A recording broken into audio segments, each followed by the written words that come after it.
verso 4. Hebreus, capítulo 11, verso 4.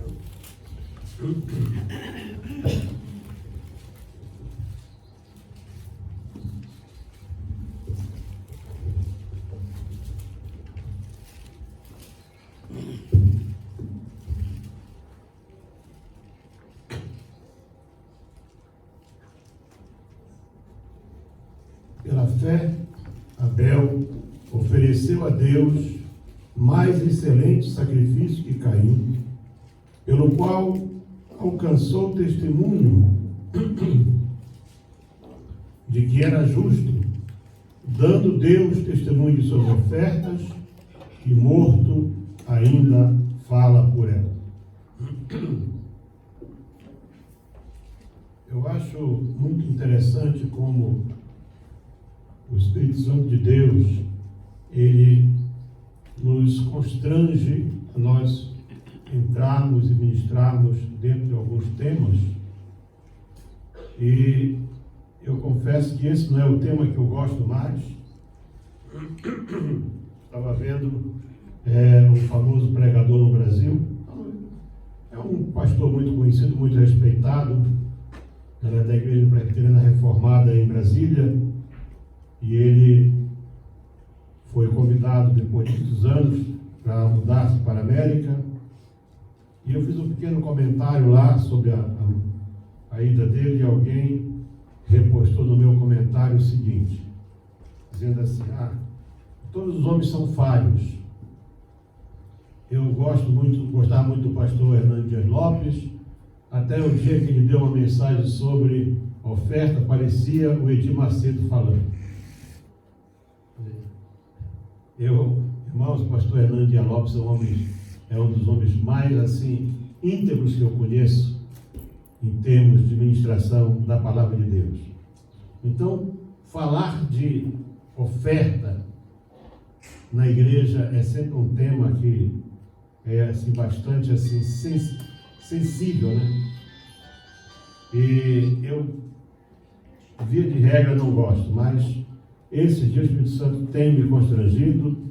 Eu tinha preparado uma outra palavra para hoje, mas o Senhor me fez voltar a esse assunto. E por que será que Deus insiste nesta parte? Eu vou repetir aquilo que eu tenho falado algumas vezes para a igreja aqui. Talvez quem me ouve à distância, pelos canais, né, que essa mensagem vai ser postada, não tenha se dado conta disso, mas se você observar na Bíblia, o culto a Deus não é louvor, o culto a Deus não é oração, o culto a Deus não é ficar aí em vigílias prolongadas. O culto que a Bíblia nos mostra, o culto que sempre moveu Deus, chama-se oferta. Não me perguntem por quê. Eu só posso dizer aquilo que está na Bíblia. E o autor da carta aos Hebreus, esta carta aqui, ela foi escrita para os judeus. Ela não foi escrita para gentios.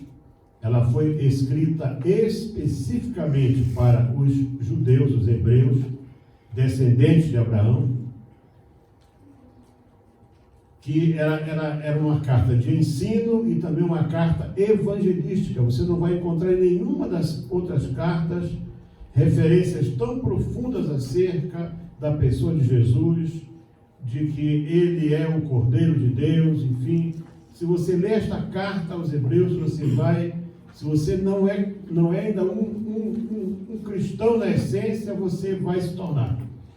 Ela foi escrita numa linguagem que todo judeu, todo hebreu praticante conseguiria entender desde o começo. Para você prestar atenção, eu vou te convidar para nós irmos um instantinho só para o começo da carta aos Hebreus, né? Está no Novo Testamento, aqueles que têm pouca facilidade com a Bíblia. Está logo depois, na última carta de Paulo. Paulo escreveu uma carta pequena para Filemon, né? E para você ver bem, tem primeiro e segundo Timóteo, depois vem Tito, Filemon. E aí vem Hebreus. Esta carta foi escrita mais ou menos na altura em que Jerusalém foi tomada e foi destruída. Aquela administração que a pastora deu hoje de manhã, aqui, que ela mostrou, sobre o templo destruído no ano 70, foi nessa altura que esta carta foi, portanto, escrita. E entende-se que ela foi escrita por quê? Porque milhares de judeus foram dispersos, foram espalhados pelo mundo. Eles ficaram sem referência. O templo era a referência. Jerusalém não era uma cidade com um templo. Não. Jerusalém era um templo com uma cidade à volta dele. E então, esta carta foi escrita exatamente na altura em que Tito, depois de 2 ou 3 anos de cerco, ele invadiu a cidade, ele destruiu Jerusalém completamente, e a crença que havia desde tempos antigos é que entre as pedras do templo, para esconder dos inimigos, havia ouro. E por isso não ficou pedra sobre pedra. Eles foram e destruíram o templo inteiro. Não foi queimado o templo foi destruído, porque o objetivo era recuperar o ouro. E de mais ou menos, dizem os historiadores, não sei, 1.100.000 judeus que viviam ali naquela região, só 100.000 escaparam dessa grande tragédia. Não é de hoje que o sistema dominante, ele trucida os judeus. Esses 1.400 inocentes que foram cruelmente assassinados por esse grupo terrorista chamado Hamas, que alguns ainda insistem em defender, né?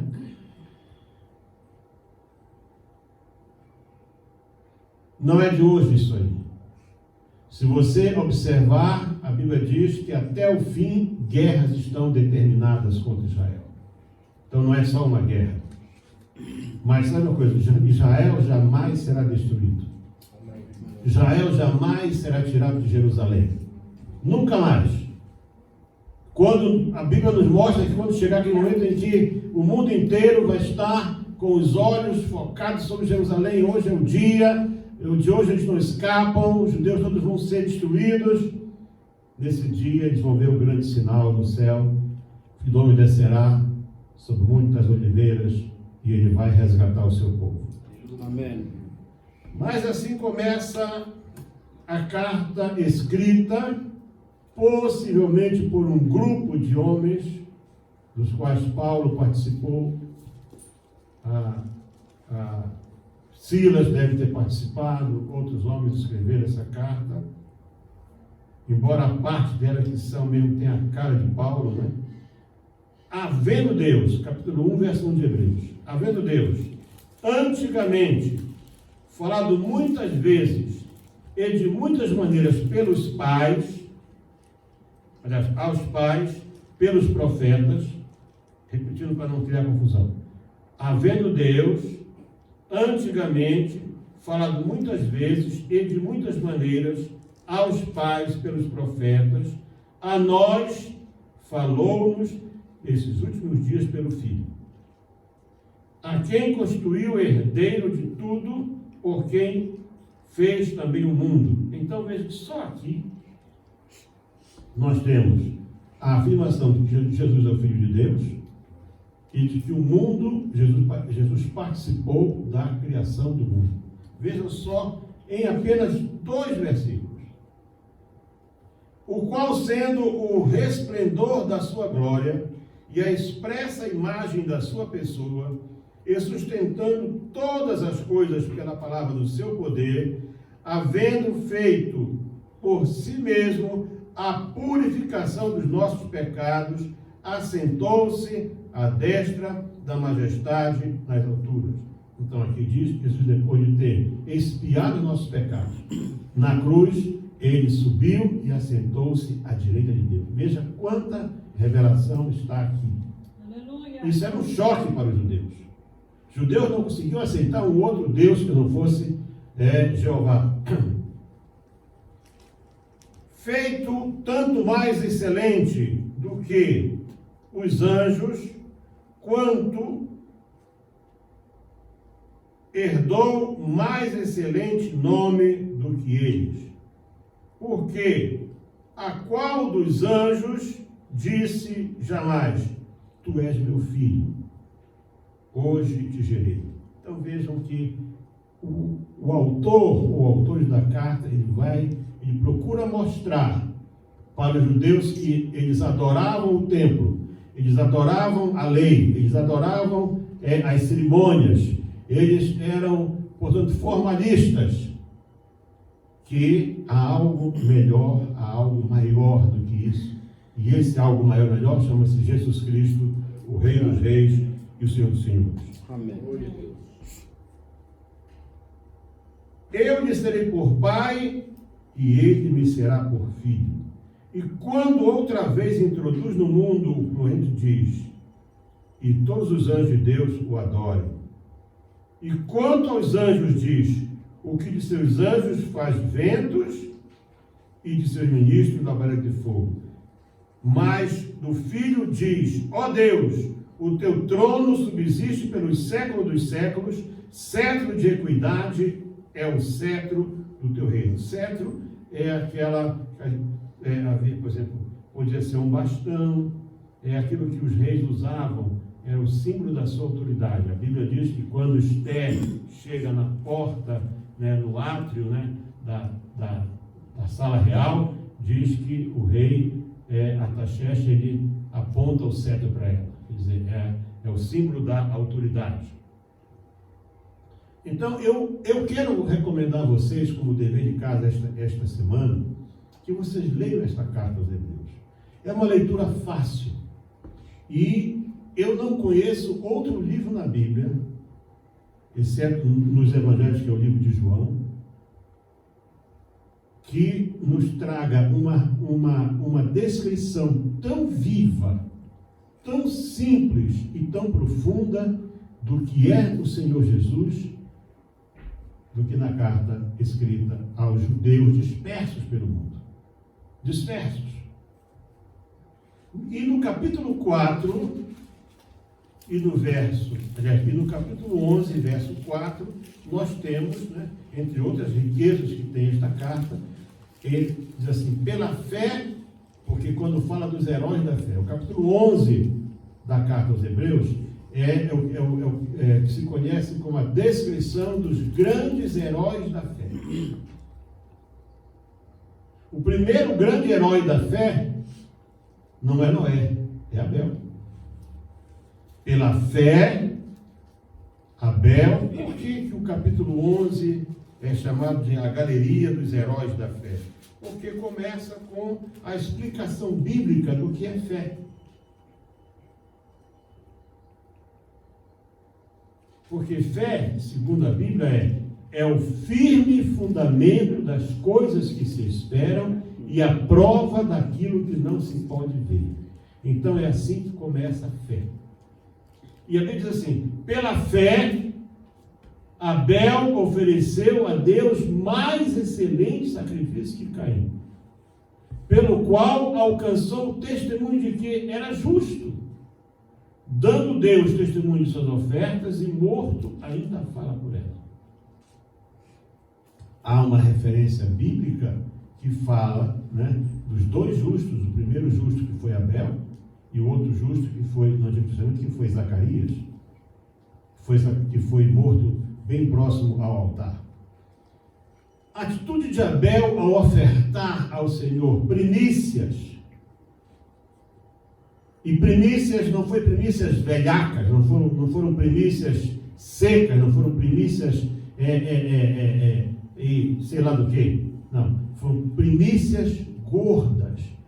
O Judas escreve com muita propriedade, porque o nosso assunto começou em Judas e não saiu de lá. Judas, na sua carta de um capítulo só, ele fala assim, olha,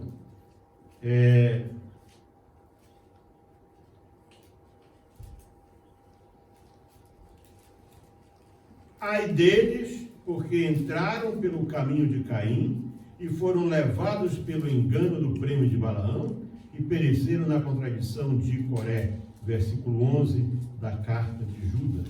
Então, veja só, a diferença que está, enquanto que Caim trouxe algo que Deus rejeitou, a Bíblia diz que Abel ofertou algo que moveu o coração de Deus.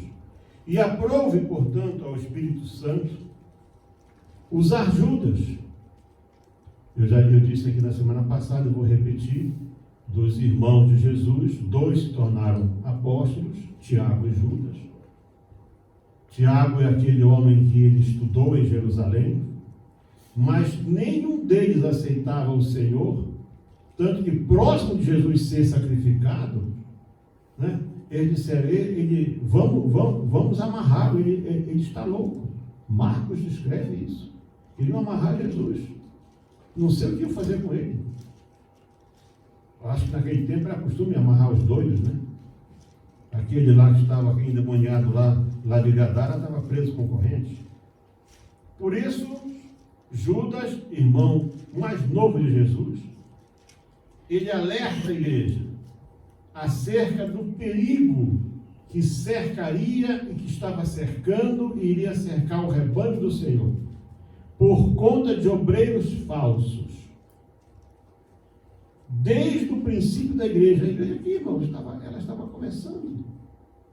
A carta de Judas, segundo foi escrita entre os anos 65 e 80 da era cristã, portanto, ou 5 anos antes, ou 10 anos depois da dispersão, da grande dispersão.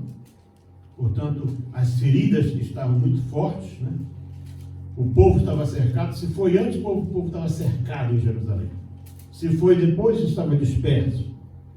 E sempre tem pessoas que se aproveitam de momentos difíceis para manipular.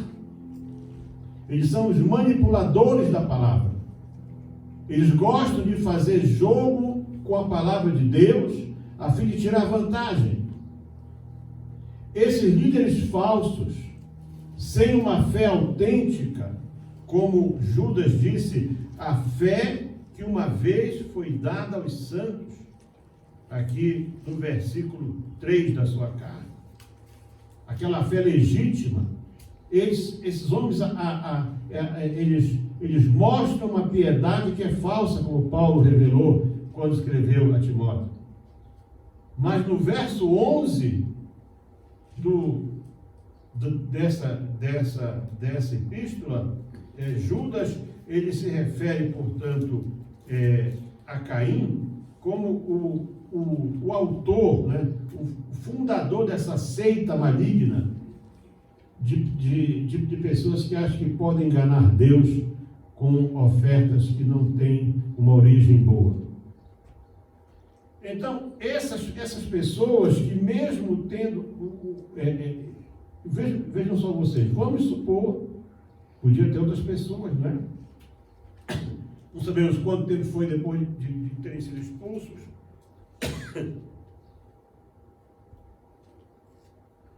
Mas, basicamente, era Adão, Eva, Caim e Abel.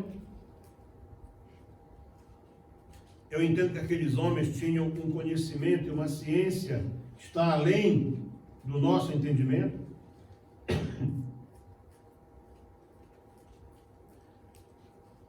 E, portanto, ele ouviu do seu pai.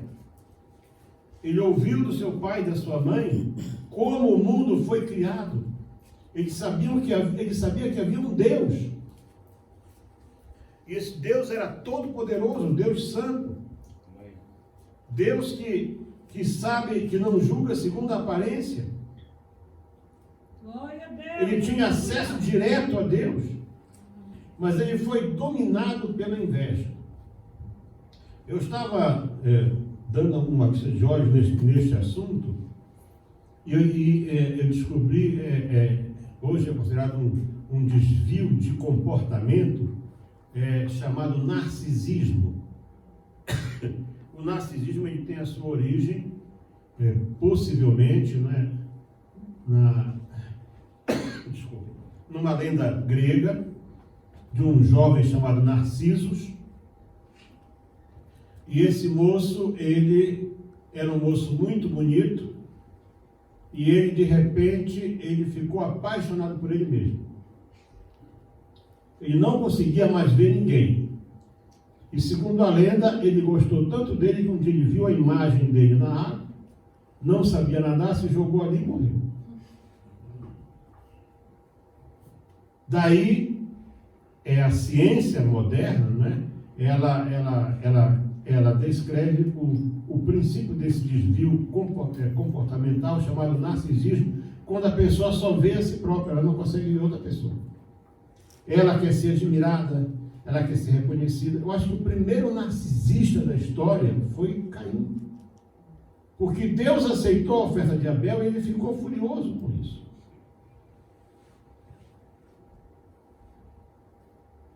E nesse mesmo texto, 10, 11, 12, 13, Judas nos diz que todos aqueles que não fazem como Abel fez, que não escolhem o melhor para ofertar a Deus, que essas pessoas são seguidores de Caim. E ele dá mais dois exemplos que, quem sabe, futuramente vamos poder falar aqui, que são Balaão e Coré, que eram dois obreiros também. Aqui eu quero dar algumas características desses seguidores de Caim, que é o tema desta mensagem, né? Essa é a segunda parte dela. Domingo eu não sabia ainda, por isso que eu disse domingo, eu estou hoje só ministrando a introdução. Eu vou dar algumas características desses seguidores de Caim. E quando eu fui estudar esse assunto, eu estudei um pouco psicologia, eu cheguei a ser monitor da minha turma. O meu professor, ele era assim, um pouco malandro, né? Então ele não queria dar aula, ele dizia: olha, a semana que vem é você que vai dar aula. O tema é esse assim, e quem dava aula para a turma, na faculdade, ele me nomeou monitor da turma e eu que dava as aulas. E ele ganhava o dinheiro.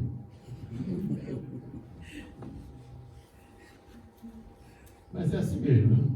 Ainda hoje é assim.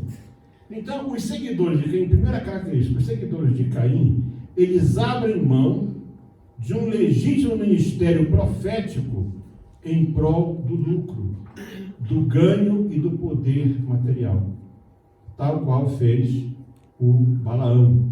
Esse Balaão, ele era um profeta, e ele, mesmo Deus tendo falado com ele, porque sabe, quando a pessoa está predisposta a desobedecer,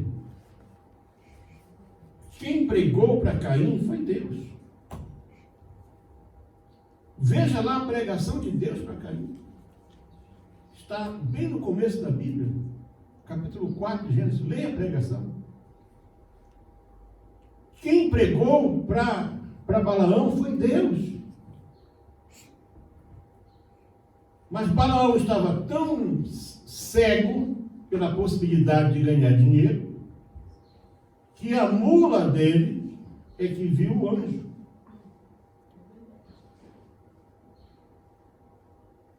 E o anjo disse a Balaão o que é que ele podia e o que é que ele não podia fazer. Então aqui, diante de Balaque, né, aliás, diante de todos, mandou fazer altares, sacrifícios e tal, e aparentemente ele abençoou o povo de Deus. Porém, particularmente, a Bíblia diz que ele disse para Balaque: tem uma maneira de você vencer esse povo, é você corromper a questão lá no fim da fila. Isso é o que estava pedindo. Diz que, então, e depois disso, Moisés, prestes a morrer, disse para Josué: olha, não poupa o Balaão. Quando você conquistar a terra prometida, limpa o sarampo do Balaão, passa a navalha nele, porque ele não merece viver. Esse é o prêmio Balaão, porque o salário do pecado é a morte. Mas o dom gratuito de Deus é o quê? A vida eterna. Por quê? Por nossos méritos? Não. Por Cristo Jesus, nosso Senhor. Estes mesmos seguidores de Caim, também eles seguem o exemplo de Coré. Um personagem também, se Deus permitir, vamos falar um pouco mais adiante sobre ele, que ele era um levita, da tribo encarregada de desmontar o santuário, cobrir tudo, mas isso tem pessoas que ser levita não basta. Não, eu tenho que ser sacerdote. Ser sacerdote não basta. Não, eu tenho que ser sumo sacerdote. Quer dizer, eles querem poder, eles querem aparência, eles querem aparecer. O próprio Deus pregou para Caim. O próprio Deus pregou para Balaão.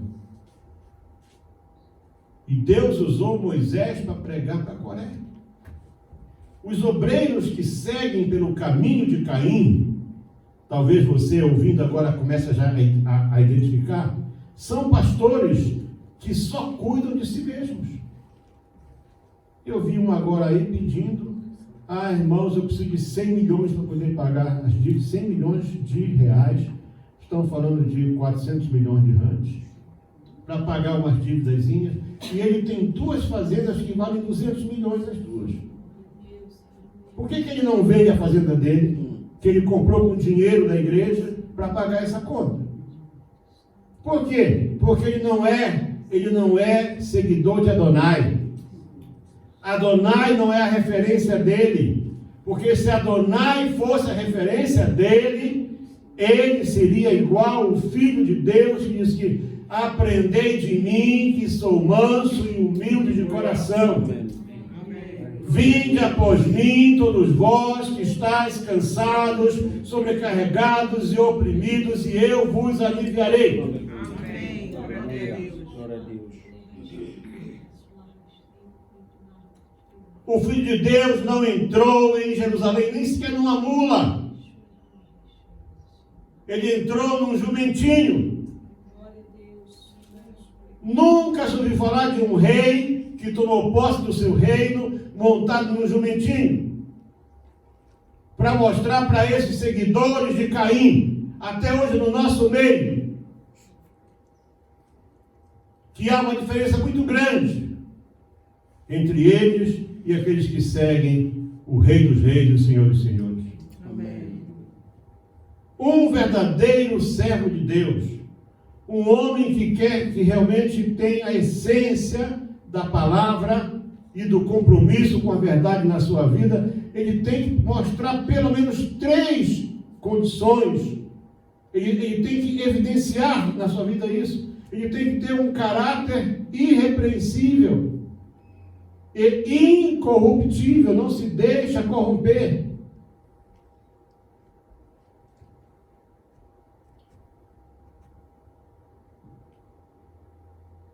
Sabe, irmãos, alguém fez uma pergunta: para que existe uma convenção? Falando de igreja, né? Essas convenções de igreja. Quando eu era ainda criança, eu ouvia falar que era dever dos pastores entregar os seus dízimos na convenção. Ultimamente tem igreja dando 1%. Então ele é dízimo do nada já, né? Isso é sujeito à repreensão. Segundo, um seguidor de Adonai tem que ter um coração cheio de amor e verdadeiro pelas ovelhas. O Senhor disse o quê? Eu sou o bom pastor. Eu sou a porta das ovelhas. E ele disse: as minhas ovelhas me conhecem e conhecem a minha voz. Um seguidor de Adonai e não de Caim, ele tem uma unção de Deus na vida dele que o capacita a cuidar do rebanho, mesmo nas circunstâncias mais adversas. Você vê, hoje, eu mostrei hoje cedo aqui, um pastor, ele viajou não sei quantos quilômetros e foi lá. Ele não tem carro, ele não tem nada, ele foi para lá ajudar a cavar com as mãos essas pessoas que estão, que perderam tudo ali no Nepal. Os seguidores de Caim não tem nada disso. Quando repreendidos, eles dizem o quê? Então agora eu vou me afastar da tua presença. Os seguidores de Caim, eles às vezes têm boas iniciativas, têm boas ideias, e parecem querer agradar a Deus, mas na verdade só querem chamar atenção para si mesmo e gostam de ser admirados. Eles querem elogios. A geração de Adonai adora ao Senhor em espírito e em verdade. Amém. Os seguidores de Caim trazem ofertas tardias e rejeitada por Deus. A geração de Adonai traz primícias separadas especialmente para o Senhor. Amém. Os seguidores de Caim, eles são invejosos e se tornam rebeldes quando outras pessoas com aparentemente menor potencial fazem algo melhor do que eles. Os seguidores de Caim não se arrependem e preferem se afastar de Deus, andando pelo mundo, criando impérios, fundando cidades, construindo torres e ministérios.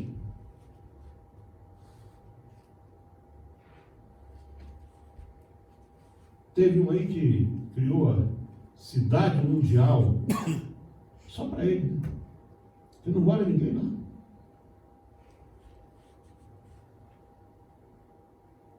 Os seguidores de Caim é de uma raça que, além deles serem, alguns são falsos dizimistas, eles ainda pregam contra o dízimo.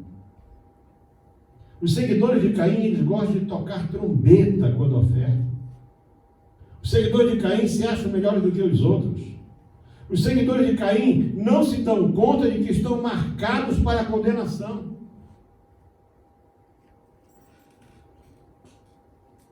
Deus pôs uma marca em Caim, porque foi o primeiro homem marcado para a condenação, porque ele disse: Senhor, eu vou fugir da tua presença. Os seguidores de Caim são religiosos, aparentam uma falsa piedade e em nome de Deus cometem muitas atrocidades, como as que foram cometidas por aquelas cruzadas, né? Que em nome de Deus eles trucidaram os muçulmanos e criticam os muçulmanos porque matam os outros hoje. Eles fizeram isso no começo, em nome de Deus, usando a cruz.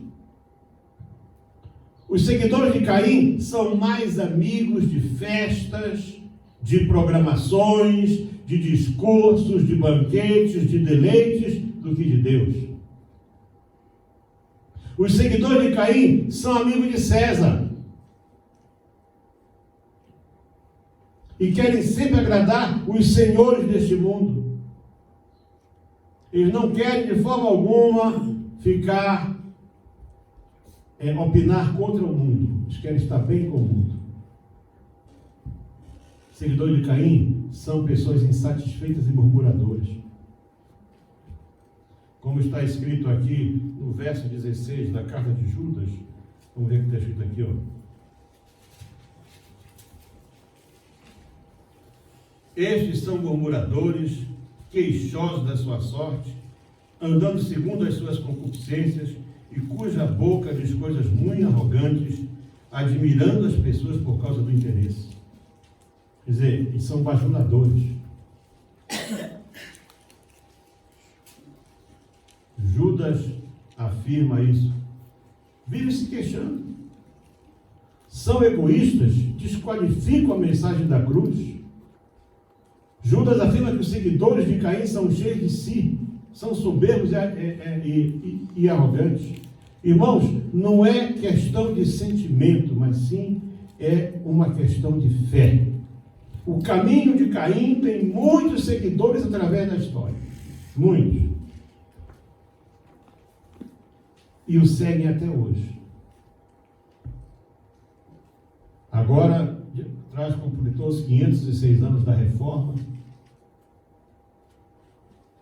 E uma uma das 95 teses, né, que Lutero foi e afixou ali na parede da catedral, naquelas 95 pontos que ele abordou, foi quando ele pregou contra as induções, né?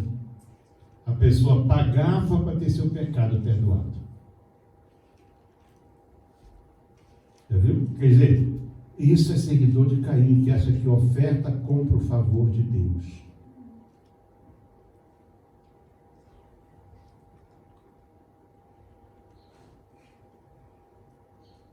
Mas nós que somos fruto da reforma, estamos precisando de uma outra reforma.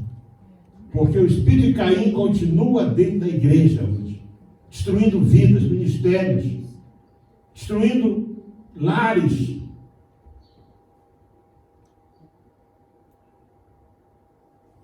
Porque eles são religiosos. Eles pensam que podem aproximar-se de Deus da sua maneira. Não, Deus tem que me aceitar como eu sou. Não, você vem como está. Mas aqui, a Bíblia diz que você tem que nascer de novo. Ser feito nova criatura. Nova criatura. Nova criatura. Gerado pelo poder da palavra. Amém. Nós precisamos, irmãos, nesse tempo, estamos vendo aí os sinais.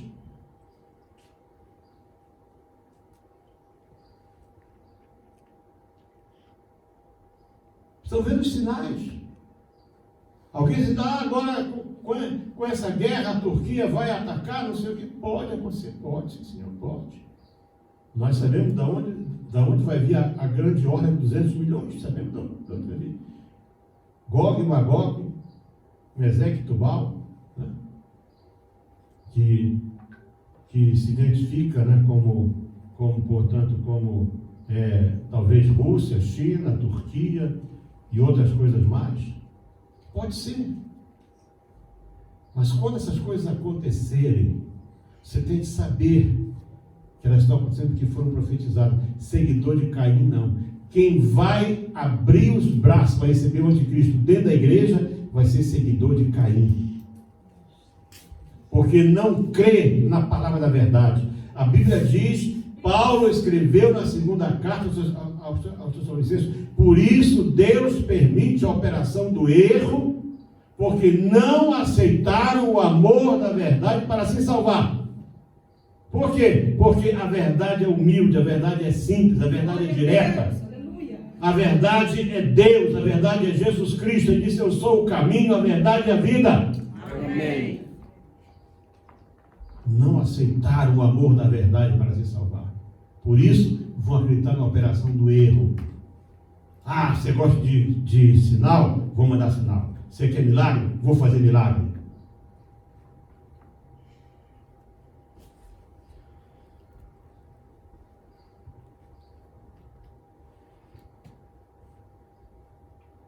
Seguidores de Caim, o culto deles é um ritual. Tudo aparente, em que eles acham que eles podem agradar a Deus. Com qual desse tipo de pessoa você se identifica? Não esqueça, tudo começou quando o primeiro homem, Caim, foi ele mesmo que começou. Trouxe uma oferta para o Senhor do fruto da terra. Mas por alguma razão, quando ele escolheu o fruto da terra, quando ele caminhou para o altar, Deus disse, isso não é o que eu quero. No entanto, Abel, e é bem possível, nada diz o contrário, que eles eram gêmeos. Abel, que era pastor de ovelhas, ele foi e separou das primícias e das gorduras do rebanho. Ele não trouxe apenas os primeiros cabritinhos, ele trouxe os mais bonitos, os mais gordos, os mais saudáveis para oferecer ao Senhor. E voltando ao texto inicial que nós lemos aqui, pela fé, foi um ato de fé. Talvez ele não tivesse muito, se Deus diz que foi fé, talvez ele não tivesse muitos, talvez fossem os primeiros nascidos do seu rebanho. E quando você sacrifica os primeiros, você já está tirando uma parte do teu futuro. Disse, não, ofereceu a Deus mais excelente. Ele disse, não, Deus merece que eu dê a Ele o melhor que eu tenho. Você quer ser seguidor de Adonai? Começa a oferecer o melhor para Deus. Aleluia. Glória a Deus. O melhor da tua vida. O melhor do teu dia. Aleluia. Deus não está, irmãos, não confundam as coisas. Não baixou aqui um espírito de igreja A, B, C ou D, não. Certo? O que está aqui é o seguinte, é que Deus quer você. Amém. Deus quer a tua vida. Aleluia. Deus quer o melhor que tu pode. A Bíblia é clara quando diz, eu vou ler porque tem pessoas que não leem a Bíblia, só leem aqui na igreja quando a gente está aqui insistindo muito. E mesmo assim ainda fica assim, com a cara um pouco atravessada. De novo isso. Quem sabe vai entrar um pouco de juízo nessa tua cabeça aí.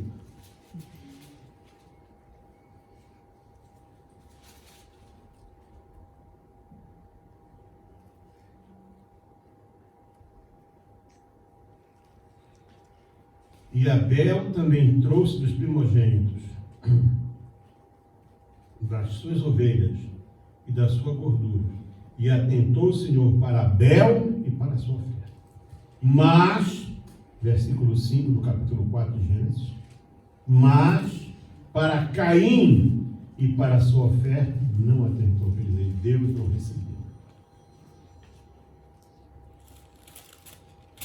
Nós podemos ver você aqui bonitinho, lavado, com roupa bonita e tal, mas só quem conhece o teu coração, a Bíblia diz que enganoso é o coração do homem. Quem o conhecerá? Deus. Amém. Só Deus conhece. Vamos estar de pé, irmãos. Eu espero que o Senhor não me cobre mais falar do Caim aqui.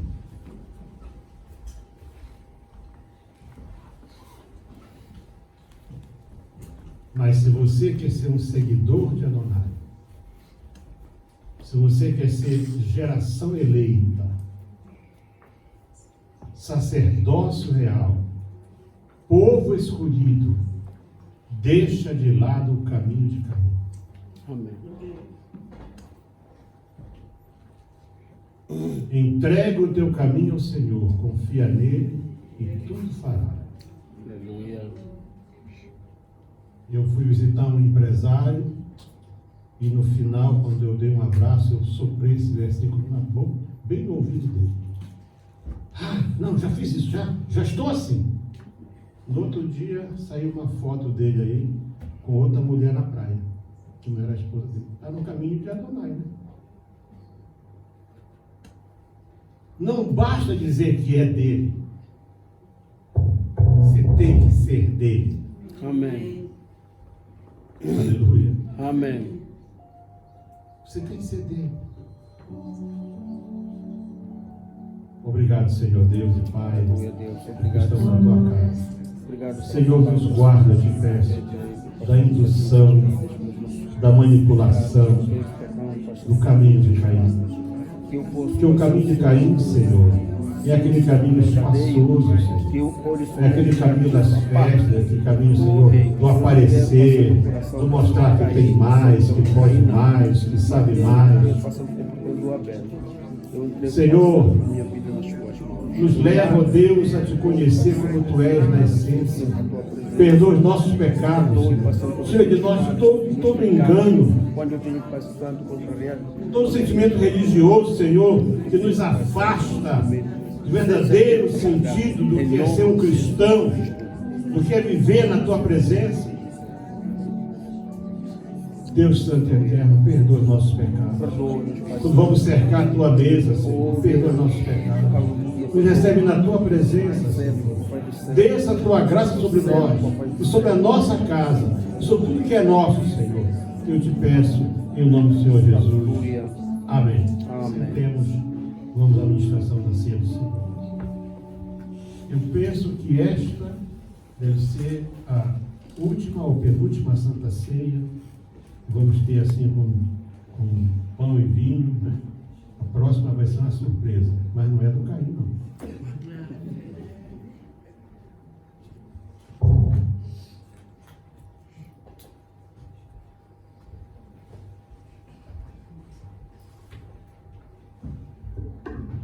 Senhor, meus irmãos, Amém. vamos abrir nossas Bíblias. 1 de Coríntios, capítulo 11.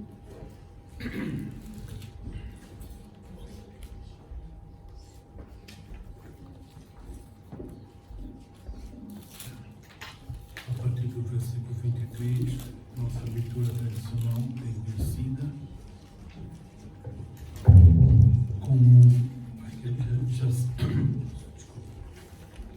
A nossa igreja nela não dá ceia aberta, mas se você preencher os 3 requisitos que eu vou falar, você é bem-vindo a participar. Amém? Amém. Primeiro, você ter aceito Jesus Cristo como Senhor e Salvador, confessar com os seus lábios que Jesus Cristo é o Senhor e Salvador. Amém? Amém. E batizar nas águas. Imersão, não tem espinguinho, não. Em terceiro, estar em comunhão com Deus e a igreja. Esses são os 3 pontos muito importantes. Amém? Amém. Versículo 23. Chama os irmãos que estão na ceia, por favor, a aproximar a mesa, quando vamos fazer a leitura. Veja assim: porque eu recebi do Senhor o que também vos ensinei, que o Senhor Jesus, na noite que ele foi traído, ele tomou o pão e, tendo dado graça, o partiu e disse: tomai, comei, isto é o meu corpo que é partido por vós, mas fazei isto em memória de mim. Semelhantemente, também, depois de ceiar, tomou o cálice e disse: este é o cálice, é o Novo Testamento no meu sangue. Fazei isto todas as vezes que beberdes em memória de mim. Amém? Amém. Nós, como sabemos, irmãos, todas as vezes que nós cercamos esta mesa, não é por tradição, mas estamos lembrando a morte, o amor que Jesus demonstrou naquela cruz em nosso lugar. Amém, meus irmãos? Amém. Uma vez eu não sabia, eu, quando vim de Moçambique, nós acostumados, né, que a ceia era uma vez ao mês, e quando eu ia participar, quando vim cá, participei de uma igreja, aí era ceia todos domingos. Aí eu, assim, muito novo, né, eu já pensava que estava orado os homens lá. Mas a ceia, meus irmãos, tem um significado. A ceia é lembrando a morte de Jesus. Amém, meus irmãos? Se nós fazemos uma vez ao mês, fazemos 2 vezes, não tem diferença não, porque ela tem um significado. Toda vez que nós tomamos, nós estamos anunciando, não é assim, meus irmãos? Lembrando o grande amor que ele demonstrou naquela cruz. Glória a Jesus. Amém. Então, quando você tomar, vamos dar ao mesmo tempo o pão e o cálice, pega, fique de pé, por favor, não coma, vamos comer juntos. Amém, meus irmãos? Amém. Agora estamos mudando um pouco, né? Vamos pegar os símbolos ao mesmo tempo. Então vamos levantar os símbolos, por favor, e vamos orar mais uma vez, apresentando ao Senhor. Levante os símbolos, por favor. Oremos. Nosso Deus e Pai está no céu, queremos agradecer mais uma vez por este dia e por este momento, quando nós podemos cercar esta mesa, Deus Santo, e quando cada um de nós, Senhor, pegar este copinho de suco e este pedaço de pão que representa o seu corpo e o seu sangue, Pai, eu te peço mais uma vez, Senhor, venha abençoar cada um de nós, meu Pai. Oh Deus, que nós possamos lembrar e anunciando este grande amor, oh Deus, que tem demonstrado ao nosso favor, Pai, venha abençoar, Senhor Deus Santo, este povo, que este laço, esta comunhão, Senhor, seja mais forte cada dia, meu Pai. Abençoa, Deus, trazendo bênção, trazendo cura, trazendo alegria, trazendo gozo, Pai. Eu te peço em nome de Jesus. Muito obrigado. Me abençoar mais uma vez esta manhã, Deus Santo, em nome de Jesus. Amém. Amém. Com Comprado com sangue de Cristo, alegre ao céu se amor, liberto do vício maldito, já sei que de Deus filho eu sou, já sei, comprado com sangue eu sou. Já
Oremos mais uma vez. Nosso Deus e Pai, queremos mais uma vez agradecer o privilégio que nós temos, Senhor. Ó Deus, deste simples nas nossas mãos, meu Pai, representando o seu corpo e o sangue derramado na cruz. Pai, muito obrigado por entregar o único Filho em nosso lugar. Obrigado por Jesus obedecer a sua morte, a morte da cruz, que era vergonha naqueles dias, mas Ele não olhou pela vergonha, mas Ele subiu em nosso lugar. Pai, queremos agradecer por este grande amor, meu Pai. Neste momento, Deus Santo, eu te peço mais uma vez, Senhor, venha abençoar cada um de nós, Senhor, que vai anunciar, que vai tomar, Deus Santo. Pai, trazendo, meu Deus Santo, cura interior, Senhor, renovação, meu Pai. Eu te peço em nome de Jesus, Senhor Deus Santo, e abençoa. Muito obrigado. Nós pedimos em nome de Jesus. Amém. Amém. Comemos primeiro.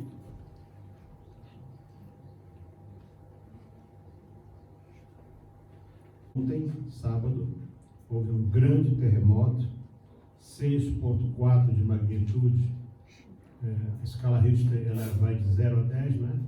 Pode pôr as fotos na capela, por favor. E 6,4 de magnitude ocorreu na região oeste do Nepal, e até ontem à noite já tinham 150 mortos, porém tem centenas de desabrigados. Quer dizer, o que está embaixo dos escombros ninguém sabe. O país, um país pobre, pode ter pessoas vivas, né? Tem pessoas que estão desaparecidas, que podem estar soterradas ali, enfim. E essas fotos que nós temos foi um pastor nosso, e ele deixou a sua casa e viajou para esse lugar e para poder ajudar, né? Ele já chegou ali, já à noite de ontem, que ele chegou ali, para poder ajudar no resgate. Você pode ver, aí não tem corpo de bombeiros, não vai ver aí nada, você não vê polícia, não tem nada. Não tem nada, irmãos. Ali não tem nada. Essa região que foi atingida é uma das mais pobres do país, e longe de tudo, o caminho mais rápido para lá, saindo de uma cidade que está um pouco distante de Katmandu, leva 18 horas de viagem de carro. Então, quer dizer, hospitais todos caíram, e temos que orar por esse povo, porque esse povo eles perderam tudo. Mais uma vez, tem 7 anos. Quando eu fui lá em 2016, nós saímos de lá, 2 semanas depois teve aquele grande terremoto que arrasou a área onde nós estávamos. Né? As cidades lá foram destruídas, os templos, casas, tudo. E agora, mais uma vez, acontece essa tragédia. De poder levar alguma coisa para socorrer essa gente. E como eu disse hoje de manhã, os próximos 2, 3 dias a imprensa ainda vai dizer alguma coisa. Mas o Nepal não é notícia. O Nepal não é notícia. Não é notícia. País pobre, não tem nada. O Nepal não tem petróleo, não tem prata, não tem ouro, não tem carvão, não tem nada. Só tem a montanha. Só tem o Everest. A única riqueza do Nepal é o Everest. E então não é notícia. Mas nós podemos orar por eles, porque para Deus eles são importantes. Deus pode nesse momento fazer milagres. Amém. Nós temos notícias várias de episódios até de um terremoto recente. 3 criancinhas que estavam já soterradas há dias, elas foram achadas, não tinham ferimentos, não estavam desidratadas, e perguntaram como foi isso. Não, veio um homem de branco aqui, e ele nos trouxe água, nos trouxe pão, e nós comemos aqui. Glória a Deus. Então, meus amados, eu creio que vamos ouvir falar de milagres dessa grande tragédia. Mas nós temos que fazer a nossa parte é a mesma de sempre. Nós não nos cansemos de fazer o bem. Não foi isso que foi dito hoje? Amém. Não foi isso que o nosso irmão que estava dirigindo o culto, o ministro Jorge, leu hoje aqui? Né? Parece assim que não nos cansemos de fazer o bem. Porque se nós não desistirmos, nós receberemos a recompensa. Então, o nosso fazer é fazer hoje, faz amanhã, faz, até o último dia. Até o último dia. Vamos continuar fazendo. Então, vamos trazer a nossa oferta missionária, nosso cálice, e ainda lembrando vocês, até convidei na Bíblia, o envelope de primícias, dia 3 de dezembro, domingo, vai ser o grande culto da oferta de primícias. Vamos estar orando pessoa a pessoa, mas a pastora lembrou muito bem, se você já planejou viajar antes do dia 3 de dezembro, não viaje sem deixar a tua oferta de seguidor de Adonai. A do Caim tu pode levar contigo. Ninguém quer a oferta de Caim. Se Deus não quer, nós também não queremos. Mas se você é seguidor do Adonai, então você é bem-vindo para trazer. Tem envelopes ali, quando sair você pega o teu e já vai separando. Vamos trazer nossas ofertas, nossos cálices, adorando ao Senhor.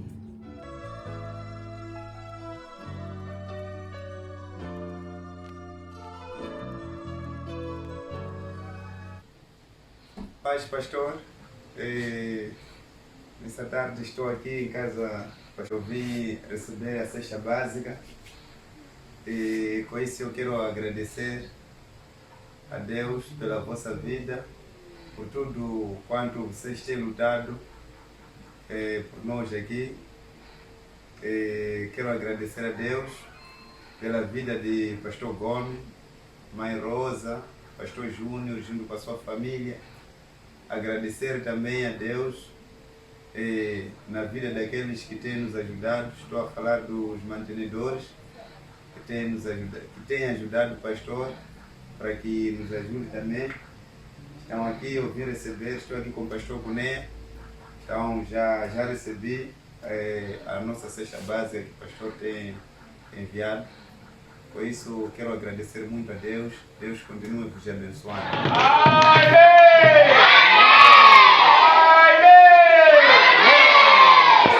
Joana e menino é como a Alicia para te contar.